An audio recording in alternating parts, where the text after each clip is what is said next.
Hello everyone. Today we are going to discuss about the intensity of electric field due to a uniformly charged ring at a point on its axis. हम coulombs law जान चुके हैं, हम charge क्या होता है उसे समझ चुके हैं एंड उसके प्रोसेस क्या क्या होते हैं चार्ज के वो हम समझ चुके हैं, उसकी प्रॉपर्टीज़ क्या होती है and we have also discussed about the electric field and electric field intensity. Now we are going to determine the magnitude of electric field intensity at a point due to a uniformly charge ring. Actually हमारे पास क्या है, एक हमारे पास ring है जो कि हम पॉजिटिवली लेके चल रहे हैं कि पॉजिटिवली चार्ज है, जिसका सेंटर है O और जिसकी रेडियस है स्मॉल r.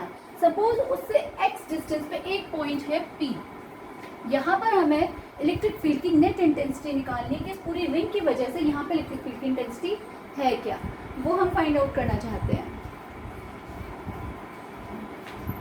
तो अब हम क्या करेंगे, सीधे सीधे अब पूरी रिंग के लिए एक साथ तो हम नहीं निकाल सकते, तो हम इसके छोटे छोटे एलिमेंट्स करके उनकी वजह से निकालेंगे, फिर उन सबको सम अप कर देंगे.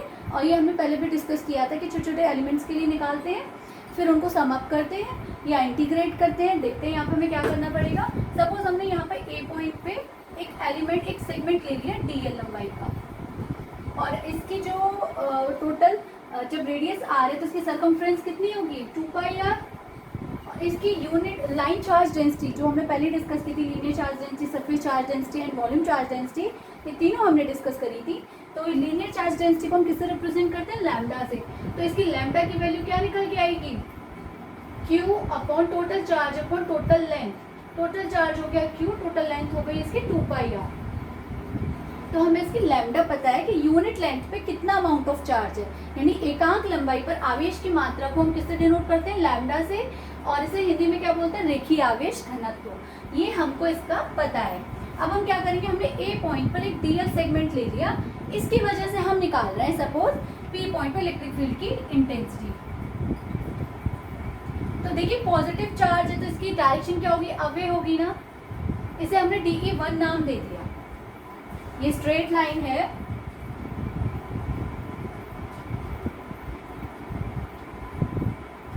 अवे जाएगी, क्यों, क्योंकि पॉजिटिव चार्ज है. ठीक है. अब ये देखिए इसकी एक्सिस जो है, एक्सियल ये है, एक्सिस ये कहलाएगी इसकी रिंग की. अब ये एंगल मान लीजिए थीटा है, this is the point P and this is the angle theta. Clear. अब हम क्या करेंगे, this is the angle theta. अब इसके कंपोनेंट्स करेंगे, तो the components will be along this direction. इस डायरेक्शन में करेंगे तो वो क्या बनेगा, DE1 cos थीटा. कल सिखाया था ये थीटा, तो ये एंगल थीटा हो जाएगा. और इसका ये इस डायरेक्शन में कंपोनेंट क्या कहलाएगा, हॉरिजॉन्टल कंपोनेंट बन जाएगा cos थीटा. और वर्टिकल कौन सा बनेगा, DE1 sin थीटा. अब हम एक्चुअल में क्या कर रहे हैं, क्योंकि पूरी रिंग क्या है, यूनिफॉर्मली चार्ज है. ठीक है, सिमेट्रिक है, यूनिफॉर्मली चार्ज है. तो हम सिमिलरली इसके अपोजिट साइड वाला भी ले लेते हैं. इतनी ही लंबाई का सेगमेंट हमने DL यहाँ पे लिया, इसकी वजह से निकालेंगे. इसकी वजह से भी अवे जाएगा. सपोज ये है DE2. Clear to all. अब इसके बाद ये DE2 है, इसके फर्दर कंपोनेंट्स करेंगे. तो सिमिलरली अब एक इस डायरेक्शन में करेंगे तो वो क्या कहलाएगा हमारा, DE2 cos थीटा. अब देखिए ये एंगल थीटा, तो ये भी तो थीटा ही बनाएगा. तो सिमिलरली यूनिफॉर्मल चार्ज रिंग है और सिमिलर है, इसका ये वाला एंड लिया है और ऑपोजिट साइड लिया है, तो थीटा एंगल तो थीटा ही फॉर्म होगा. फिगर थोड़ी सी इधर उधर हो सकती है, डोंट माइंड, आपकी बुक में बिल्कुल क्लियर अच्छे से समझ में आ जाएगी, but figure this is also still clear. तो इसकी कंपोनेंट एक तो हुआ DE2 cos थीटा, इसका वर्टिकल कंपोनेंट इसकी 90 की डायरेक्शन पे होगा, that will B DE2 sin theta. अब वैल्यूज हम निकालेंगे DE1 और DE2 की. तो वैल्यूज निकालते देखो, DE1 की वैल्यू निकालो कितनी होगी, 1/4πε0 Q. फॉर्मूला होता है Q अपॉन R स्क्वायर, यानी Q अपॉन डिस्टेंस का स्क्वायर. तो Q की जगह हम यहाँ पे क्या लिखेंगे, लैम्डा DL.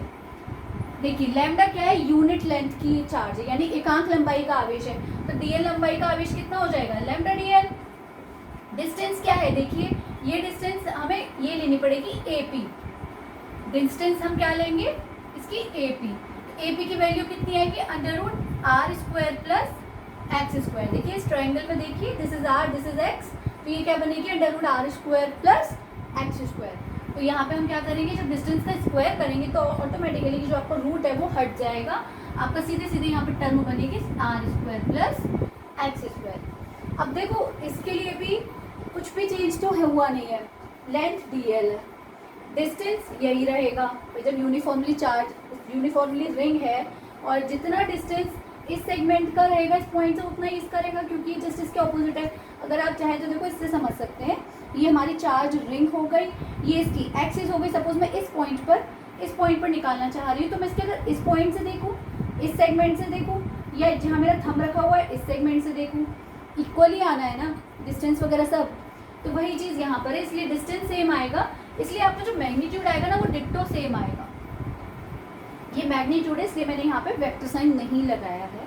तो ये आपके क्या आ गए, मैग्नीट्यूड्स आ गए, यानी DE1 DE2 दोनों ही सेम होंगे, वैल्यू क्या होगी उनकी, ये हो। ओके, नेक्स्ट अब हमें क्या करना है, नेट निकालना है, नेट इंटेंसिटी निकालनी है। तो नेट इंटेंसिटी, नेट नहीं कहेंगे हम, टोटल कह लेते हैं यहाँ पे। इंटेंसिटी, टोटल इंटेंसिटी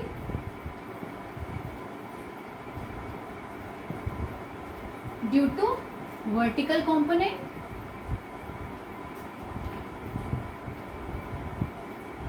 देखिए हमारी इलेक्ट्रिक फील्ड इंटेंसिटी क्या है, it is a vector quantity, वो एक सदिश राशि है। और सदिश राशियाँ जो होती हैं उनके लिए एक लॉ है जिसे फुलफिल करना कंपल्सन होता है कि वो वेक्टर लॉ को फॉलो करें। और उनका जो समेशन होता है, सम जो होता है वो भी एल्जेब्रिक सम ही होता है, सिंपल सम नहीं होता कि आप 2 + 2 4 कर दिया। इसके लिए हमें क्या करना पड़ता है, डायरेक्शन को कंसीडर करना पड़ता है, यानी उनका एल्जेब्रिक सम लेते हैं। तो जब हम वर्टिकल कंपोनेंट्स को हम सम अप करेंगे तो हमें क्या लिखना पड़ेगा, देखो DE2 sin theta minus DE1 sin theta लिखना पड़ेगा, क्योंकि इनकी डायरेक्शन क्या है, ऑपोजिट है। तो हम क्या लिखेंगे, DE2 sin theta minus DE1 sin theta. Since DE1 and DE2 are equal, magnitude दोनों का परिमाण DE1 और DE2 दोनों का समान है, थीटा भी समान है। जब थीटा समान है तो sin थीटा सेम होगा, DE1 DE2 समान है, ये आपने खुद ही निकाला है। देयरफॉर ये वैल्यूज क्या देंगी आपको, 0। अब निकालेंगे टोटल हॉरिजॉन्टल कंपोनेंट।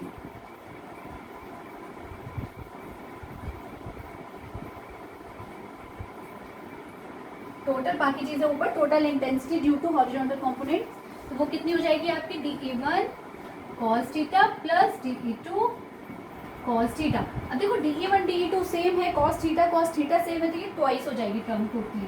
तो twice of DE1 cos theta हम इसे ऐसे लिख सकते हैं। तो जब हम इसे ऐसे लिख सकते हैं तो यानी कि हमारा टोटल हॉरिजॉन्टल निकल आया, वर्टिकल निकल आया, दोनों डायरेक्शंस में हमको टोटल वैल्यू ऑफ इंटेंसिटी पता चल गई। तो अब हम इन दोनों सेगमेंट्स की वजह से P पर नेट इंटेंसिटी भी निकाल सकते हैं। तो net intensity at P due to A and B, यानी DL लेंथ की बातें आ गई। तो अल्टीमेटली वो कितना हो जाएगा, twice of DE1 cos theta. दोनों को सम अप कर देंगे ना, 0 प्लस दिस, तो आपको क्या देगा, twice of DE cos theta. Clear है सभी को ना। व्हाट वी विल डू, अब इसको जरा वैल्यू लिख लेते हैं इसकी। ट्वाइस DE1 की वैल्यू क्या थी हमारी, 1/4 pi epsilon naught lambda DL upon R square plus x square cos theta. अब देखिए cos थीटा की वैल्यू क्या आएगी यहाँ से, अगर मैं यहाँ से cos थीटा निकालना चाहूँ इस ट्रायंगल में AOP में, तो दिस इज द बेस, आधार है ये, और ये कर्ण है। और cos की वैल्यू क्या होती है, बेस अपॉन हाइपोटेनियस, तो ये हो जाएगा बेस यानी x upon √R square plus x square. तो यहाँ पे जब हम इसकी वैल्यू सब्स्टिट्यूट करेंगे तो x upon √R square plus x square आ जाएगा। एंड अब यहाँ पे देखिए 2 लैम्डा, इसके बाद अब हम क्या करेंगे, हमने ये क्या निकाली है, DE निकाली है। तो DE की वैल्यू आ गई 2 × 1/4 pi epsilon naught lambda x DL upon R square plus x square की पावर 3/2। अब ये हमने सिर्फ DL कंपोनेंट्स की वजह से निकाली है, लेकिन हमें क्या निकालना है, पूरी रिंग की वजह से निकालनी है इलेक्ट्रिक फील्ड की इंटेंसिटी P पॉइंट पर। तो इसके लिए हम क्या करेंगे, इसका इंटीग्रेशन कर देंगे। तो हम इसे लिख सकते हैं, या मैं ये नीचे लिख देती हूँ, net E at P due to whole ring तो वो कितनी हो जाएगी आपकी, ई से सपोज हम उसे डिफाइन कर रहे हैं, तो value of E will be equal to integration of d E. ये डी ई है, इसका इंटीग्रेशन हो जाएगा, तो this will give you value integration of twice of 1/4 pi epsilon naught lambda x d l upon are square plus x square की power 3/2। अब देखिए यहाँ पे ई है और एल है, तो हम इसका इंटीग्रेशन किसके टर्म में करेंगे, एल के रिस्पेक्ट में करेंगे।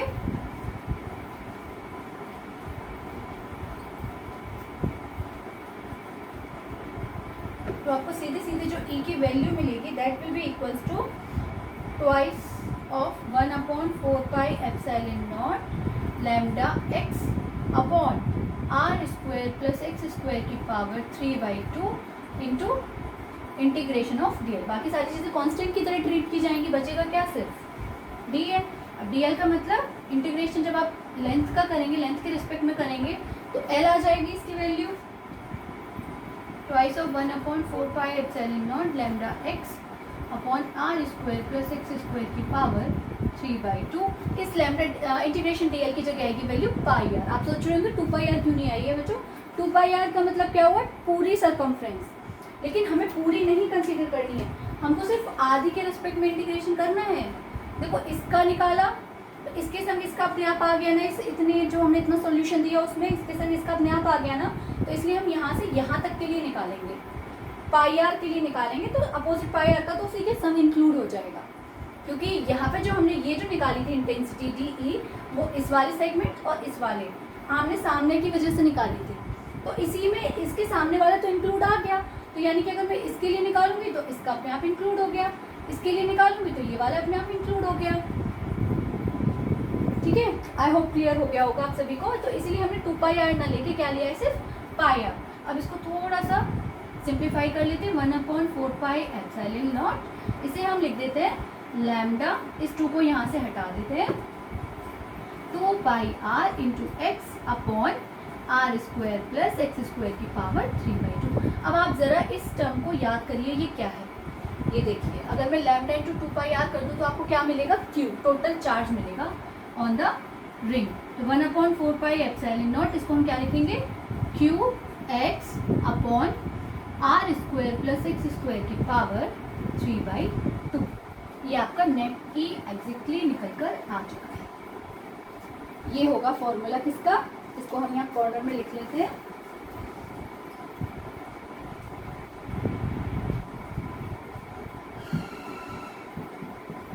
One upon 4 pi epsilon naught q x upon are square plus x square की पावर 3/2।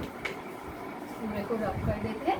अब थोड़ा सा केस निकाल लेते हैं, case in the sense if x is equal to 0, यानी एट सेंटर,